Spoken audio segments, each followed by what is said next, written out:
நலம் நம்மிடம் நேயர்களுக்கு ஹீலர் அச்சனின் வணக்கங்கள். என் பெற்ற இன்பம் பெருகை வையகம் அப்படின்னுவாங்க பெரியவங்க.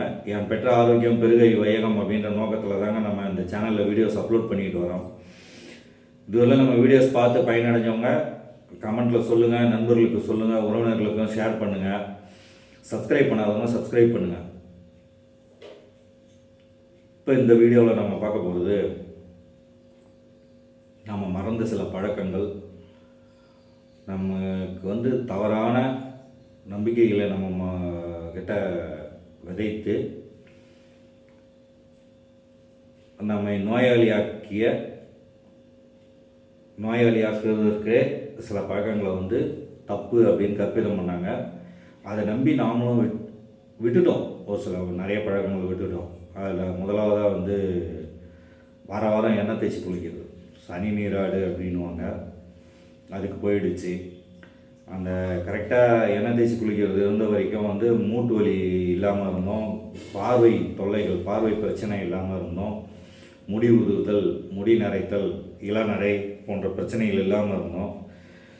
அந்த எண்ணெய் தேய்ச்சி குளிக்கிறதே தப்பான பழக்கம். எண்ணெய்லாம் யாராவது தேய்ச்சி குளிப்பாங்களா? உடம்புலாம் பிசு பிசுன்னு இருக்கும். அதை ஒரு தவறான பழக்கம் போலவே சித்தரித்து விளம்பரங்கள் வாயிலாகவும் மற்றவர்கள் வாயிலாகவும் சொல்ல வச்சு அதை நம்மக்கிட்டேருந்தே ஒழிச்சிட்டாங்க. அதன் விளைவு இன்றைக்கி மூட்டு வலியால் அவதிப்படுறது ஜாஸ்தியாகிடுச்சு. ஆர்த்ரைட்டிஸ் அப்படின்ற மூட்டு வலியால். அதே போல் நம்மகிட்ட மறக்கடிக்கப்பட்ட இன்னொரு பழக்கம் பழையது சாப்பிட்றது. பழையதெல்லாம் சாப்பிடுவாங்களா? சுட சுட சாப்பிடணும் அப்படின்னு சொல்லி நம்மகிட்ட பழையது அப்படின்ற ஒரு உணவை சுத்தமாக மறக்கடிச்சிட்டு பழையது சாப்பிட்டா கேவலம் அப்படின்ற ஒரு நினைப்பை நம்ம மனசில் விதைச்சிட்டு நம்மளை நோயாளி ஆக்கிட்டாங்க. அந்த பழையது சாப்பிட்டுட்டு இருந்த வரைக்கும் நமக்கு வயிற்று பிரச்சனைகள், செரிமான கோளாறுகள் எதுவுமே இல்லாமல் இருந்தது. ஆனால் இன்றைக்கி பழையது சாப்பிட்றதுன்றது என்றைக்கு நம்ம அதை தப்பான ஒரு விஷயமா, கௌரவம் சார்ந்த விஷயமா என்றைக்கு பார்க்க ஆரம்பிச்சோமோ அன்றைக்கி நோயோட பிடியில் நம்ம விழுந்தோம்.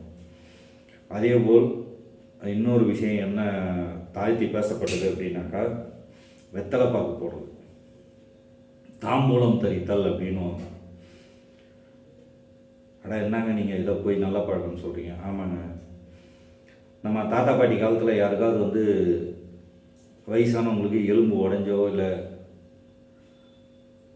எலும்பு சம்மந்தமான நோய்கள் இல்லை அவங்க மூட்டு வலி பார்த்துருக்குறீங்களா? கிடையாது. ஆனால் இன்றைக்கி நிறைய பேருக்கு 40 தாண்டினால என்ன சொல்கிறாங்க, போன் டென்சிட்டி குறைஞ்சிடும். 30 வயசை தாண்டிட்டிங்கனாக்கா போன் டென்சிட்டி குறைய ஆரம்பிச்சிடும். அது எப்படிங்க குறையும் போன் டென்சிட்டி? அது அப்படி இல்லை. நம்ம கால்சியம் அப்படின்ற ஒரு சத்தை எடுத்துக்கிறதே கிடையாது உள்ளுக்கு. அது வெளியிலிருந்து நிச்சயமாக எந்த ஒரு சத்தும் செயற்கையாக தயாரிக்கப்பட்டது உடம்புல சேராது. எல்லாமே பயோ புரோட்டீன், பயோ கால்சியம் இந்த மாதிரி போனால் தான் நம்ம உடம்பு ஏற்றுக்குவாங்க. வெத்தலை பாக்கு போட்டால் பல் அசிங்கமாகிடும், பல்லுலாம் கரை பிடிச்சி போயிடும், புற்றுநோய் வரும். புற்றுநோய் எப்போ வரும்? வெத்தலை பாக்கு போடுறவங்களுக்கு புகையிலை சேர்த்து போட்டால் மட்டும்தான் புற்றுநோய் வரும். வெறும் வெத்தலை பாக்கு போடுறவங்களுக்கு நிச்சயமாக புற்றுநோய் வரவே வராது. அதுவும் அந்த காலத்தில் வெத்தலை பாக்கு போடுறதை எப்படி வச்சுட்டு இருந்தாங்கனாக்கா, கணவன் மனைவிக்கு இடையேயான ஒரு சம்பிரதாயமாக அதை வச்சுட்டு இருந்தாங்க. ஏன் அதை கொண்டு போய் வச்சாங்க, சம்பிரதாயமாக வச்சாங்க? கணவன் மனைவிக்கு இடையேயான சம்பிரதாயமாக ஏன் வச்சாங்க அப்படின்னாக்கா, அதில் ஒரு சூட்சமும் இருக்குது. வெற்றிலை பாக்கு தாம்பத்திய குறைபாடுகளை, தாம்பூலம் தரித்தல் தாம்பத்திய குறைபாடுகளை சரி செய்யும். அதனால தான் இன்றைக்கி பிள்ளை பேரு என்பது பிள்ளை வரம்ன்றது இயல்பான ஒரு விஷயமா இருந்தது. அந்த பழக்கத்தை விட்டதுனால தான் இன்றைக்கி என்ன ஆச்சு, தெரு ஃபெர்டிலிட்டி சென்டர்ஸ். எங்ககிட்ட வாங்க, அதுலேயும் டிஸ்கவுண்ட் தராங்க. எங்ககிட்ட வந்தீங்கன்னா டெஸ்ட் பண்ணிக்கிறதுக்கு டிஸ்கவுண்ட், ஆடி மாதம் வருதா டிஸ்கவுண்ட்டு, தீபாவளிக்கு ஒரு டிஸ்கவுண்ட்டு, நியூ இயருக்கு டிஸ்கவுண்ட்டு. எது ஃபெர்டிலிட்டி சென்டருக்கு அங்கே போய் லட்சக்கணக்கில் நம்ம பணம் கொடுத்து ஒரு வேதனையோட மனோவேதனையோட காரணம் என்னன்னாக்கா, நம்மளோட பழக்க வழக்கங்களை நம்ம தொலைச்சதுனால. சரி, இந்த வெத்தலைப்பாக்கு எப்படி போடுறது, அதில் என்னென்ன சத்துக்கள் இருக்குது, எப்படி போடலாம், என்ன விதமாக அதோட பயன்கள் என்ன அப்படின்றது தான் இந்த தொகுப்பில் பார்க்க போகிறோம். 2 பகுதிகளாக தான் வெளிவரும், நீளம் கருதி 2 பகுதிகளாக தான். வெற்றிலை பாக்கு, சுண்ணாம்பு இவை சேர்த்து போடுறது தான் தாம்பூலம் தரித்தல். பாக்கு வந்து பித்தத்தை தணிக்கும். பாக்கோட துவர்ப்பு வந்து பித்தத்தை தணிக்கும். வெற்றிலையின் காரம் இருக்குது பாருங்கள், அந்த வெற்றிலையின் காரம் வந்து கபத்தை ஒழிக்கும். சின்ன பசங்களுக்கெலாம் நம்ம என்ன பண்ணுவோம், குழந்தைங்களுக்கெலாம் வெத்தலையை கொதிக்க வச்சு வெத்தலை சாறு எடுத்து சளிக்கு கொடுப்போம். வெற்றிலை வந்து கபத்தை குறைக்கும். சுண்ணாம்பில் இருக்கிற காரம் இருக்குது பாருங்கள், அது வாதத்தை போக்கும்.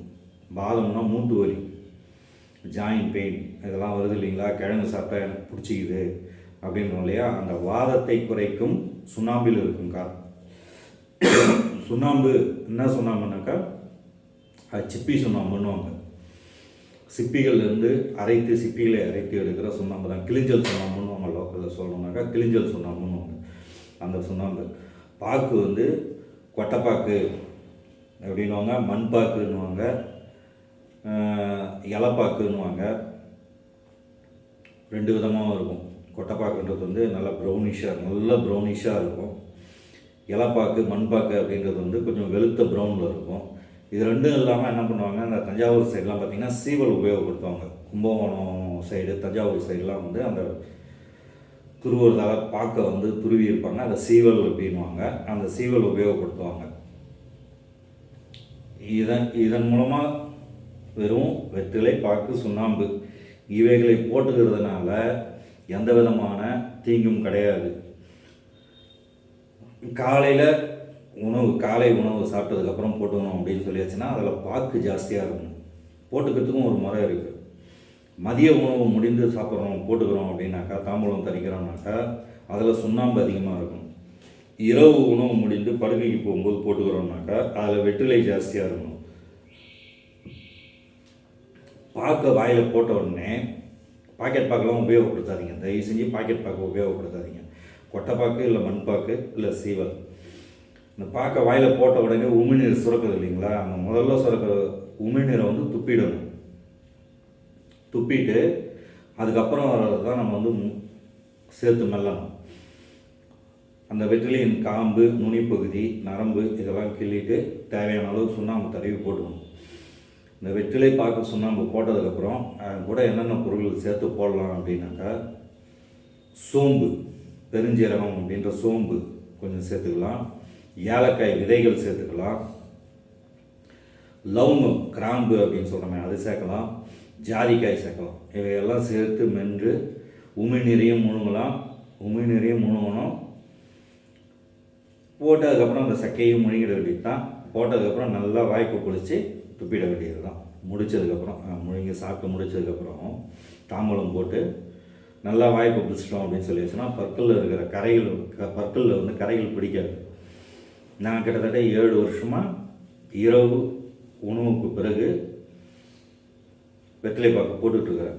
என்னோடய பல்லில் எந்த விதமான கரையும் பிடிக்கல. நல்லா வாய்ப்பு பிடிச்சிடும். காலையில் எழுந்திரிச்சு ஒழுங்காக பல் வளர்க்கணும் அப்படின்னு சொல்லியாச்சுனாக்கா கரைகள்லாம் போயிடும். அதனால் உடல் ஆரோக்கியம் பெறும், ஜீரண சக்தியை அதிகப்படுத்தும், மலட்டுத்தன்மை போக்கி தாம்பத்தியத்தை சரி செய்யும். அந்த தாம்பூலம் தரிக்கும் பழக்கத்தை வந்து நம்ம மீண்டும் ஆரம்பிப்போம். குறிப்பாக இளைய தலைமுறை வந்து வெற்றிலை பாக்கு போடுவதற்கு ஆரம்பிக்கணும். இது கூட புகையிலையை சேர்த்தா நிச்சயமாக அது விஷம்தான். சரி, இதில் ஒன்றுத்துலேயும் என்னென்ன சத்து இருக்குது, அது எந்தெந்த விதமாக நமக்கு உதவுது அப்படின்றத அடுத்த பதிவில் பார்ப்போம். வாழ்க வளமுடன். நன்றி, வணக்கம்.